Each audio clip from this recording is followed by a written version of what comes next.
Hey everyone, Adventuring Youth Pastor here. I just wanted to do a really quick review on the 2018 Crf250l. I've had it for 2 weeks today. I bought it brand new, 1 mile on the odometer, and I'm out off-roading. I've already done some mods. I put some handlebar risers on it. I did the FMF PowerCore 4 slip-on exhaust, and that really opened it up. I have a 13-tooth front sprocket coming, so that'll be on soon. But yeah, I'm out off-roading it today, as you can tell. I'm up here in Washington State. Holy cow, do we have some amazing off-roading up here in Washington. Man, I am not too far from home, but I'm out here in the forest, and right now we're overlooking Highway 12 down there, and I rode from that road going 60 miles an hour. It does great on highway speeds, and I turned and I rode up the mountainside to here, and we're going to continue exploring here in a few minutes, but I just wanted to stop for a second and give my overall impressions. So first, I will start with the good. This bike is amazing. Now, I bought it doing a lot of research, knowing full well what it was. It's not a dirt bike. It's not trying to be a dirt bike. It is a dual sport. But what I love about it is on the road, it is a dream. Now, I didn't buy it for on the road. I bought it for, well, as you can guess, dual sporting. I bought it for being able to commute to work because I love riding, but also I want to come up and explore the mountains, you know? I want to come up here and see what I can see. Set up my trail cameras, explore new areas for hunting, you know, get out for an afternoon, set up my hammock and read a book and eat lunch, and you know, that kind of stuff. And what I love about this bike is, one, it is a dream on the road. Two, it'll do highway speeds. Now, I haven't got up to 70, but I was cruising at 62, 63, uphill even in 6th gear, and it was doing it, and it wasn't vibrating a lot. They made it very well to be able to cruise highway speeds. Number 3, what I like, it will do off-road. It really will. The suspension is soft, yes, you know, but and it's a little heavy because it's, you know, 320 pounds or so wet, but it'll do it. It wears its weight well. It has a low center of gravity, and you know, it's putting up these hills just fine. Even in stock gearing, I have to be in 1st gear, but it is it's doing it just fine. Alright, so those are 3 things that I like. I like the price, number 4.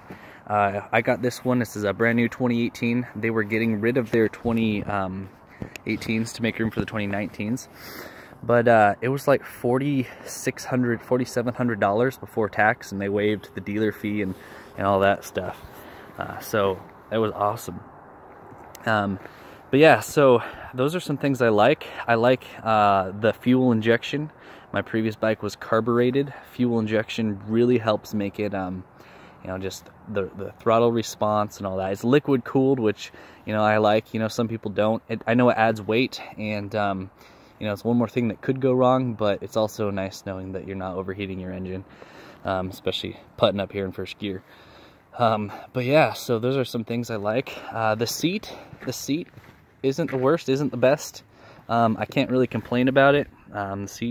The seat is good. But yeah, so a couple things I don't like. Number 1 is the squishy suspension, and you know, you gotta go slower. It'll do single tracks. It'll do the technical rides and stuff. You just have to take them a little slower. You can't mob through them and rip through them like you would on, you know, YZ, you know, a race bike or something like that, or a Husqvarna. It won't do that, but it'll get through them at, you know, 15, 25 miles an hour, which for me, being able to how comfortable it is to be able to ride on the road and be able to do that, I can't beat that. So yeah, squishy suspension isn't the best off-road. It's a dream on the road, but you know, the one thing, along with the suspension, now you can adjust the preload on the rear shock, which I'm going to have them do when I take it in for my my first service. I have already changed the oil myself. I didn't want to wait 600 miles. I changed it about 225 miles. There's about 400 miles on it now. and then I'm going to take it in for the full service and then just do my own maintenance from then. So I'm going to have them adjust the preload on the rear suspension, but the front suspension has no adjustments. The front suspension you cannot adjust, which is a bummer. And one of the ways that Honda kind of cut corners is on the front forks here. One side is damper, a damper, and then one side is the spring. They don't both have both, and so you can feel it. It's a cost corner cutting, cost saving method, but it is what it is. So suspension, yeah, soft is one thing I don't like. The stock gearing is just awful. The gears are so tall. You have to in first gear, you have to get the RPMs way up there, and by the time then you change to second, and it's like bogging. It's like not enough. And so it's like the gears are so tall, and that's why I have a 13-tooth front sprocket on there. But though that being said, they are good for riding on the highway, for cruising at 50, 60. It'll do that just fine. It's just off-road, choosing between first and second, it's like second just isn't quite there for off-roading. You get to where you want to shift, but then second is it's too low by the time you shift, and so that's a bummer. So that's one thing I don't like, but I can change that with the sprockets, so I'm not going to complain. Number 3, something I don't necessarily like is it is heavy. You feel it. It's about 80 pounds heavier than my previous bike, which was a 2002 XR 250R, just an old air-cooled kickstart only, that was plated. And man, I could throw that thing around. I could pick it up. I can deadlift more than that bike weighed. And so, pulling it out of the mud and stuff, which I did sometimes, I could do it. I'm a little bit scared to do this on this bike, I'm sure. I work out, I lift weights a lot and do heavy lifting, so I think I can manhandle it out of situations I need to, but I know it's going to take a lot more energy. But yeah, so far, 400 miles, I love it. I do not regret the purchase one bit.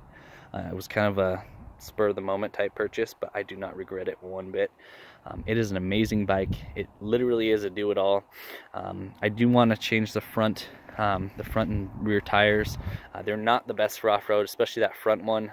It tends to want to be pushed by the back one, and when you're going into gravel and turns and stuff, it wants to slide out. But it's not awful. As you can tell, and these are the stock tires. They look somewhat knobby. They're probably 50-50 or 40 on road, 60 off road. Not the worst by any means at all.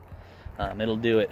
But yeah, as far as mods, real quick, as I'm winding down, I put this Pro Taper handlebar cushion, whatever you call that, on from my old bike on there. Now I did get the bar risers.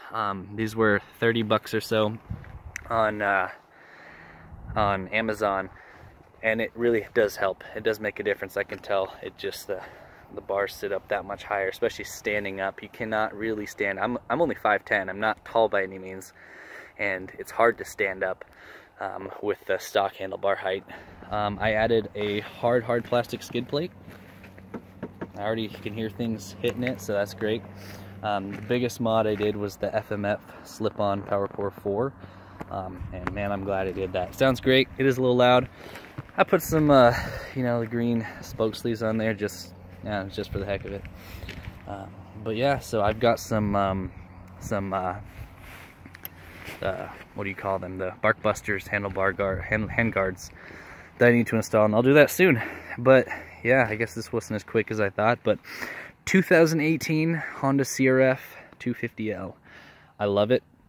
Don't regret it. It really can be customized into the perfect dual sport. I want to be doing very technical things, and I will be doing very technical things this summer once some of this snow melts. That's up in the higher regions here in Washington. But yeah, it's a great bike. If you're thinking about it, absolutely, I would do it. You have Honda's reliability. The engine is basically from their CBR 250R. And so it's a really reliable engine that's capable, and it's tuned down to do some more off-roading. But yeah, I'm actually out here. I think I saw a cougar kill, not just half a mile down the road. There's there's a ridiculous amount of cougars out here in Washington right now. The Washington State the fishing game came out and said that the biggest killer of the mule deers around here is cougars right now. It's one of the biggest reasons their population is declining. So there's a lot, and people see them everywhere. So yeah, I'm out here and enjoying my day off. But yeah, thanks for watching. I'll have more updates to come, and talking about doing stuff with this CRF250L. All right, Adventuring Youth Pastor out.